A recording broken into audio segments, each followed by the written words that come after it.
Prime Minister Meloni of Italy, who's a really great leader and an inspiration over there. She's served now, even though she's a very young person, she's served there for a long period of time relative to others. They don't last very long. You've lasted a long time. You're going to be there a long time.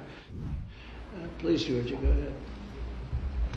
Well, thank you very much, Donald, Mr. President, for hosting us today in this important meeting. And I think it is an important day, a new phase, after 3 years and a half that we didn't see any kind of sign from the Russian side that there was a willing for dialogue. So something is changing, something has changed, thanks to you, thanks also to the stalling in the battlefield, which was achieved with the bravery of Ukrainians and with the unity that we all provided to Ukraine. And the reason why I mention it is that we also have to remind that if we want to reach peace and if we want to guarantee justice, we have to do it united. So that's why it's a very good day, the one we are in. You can obviously count on Italy as it was from the beginning. We are on the side of Ukraine, and we do absolutely support your efforts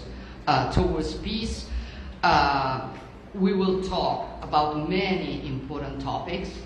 The first one is security guarantees, how to be sure that it won't happen again, which is the precondition of every kind of peace.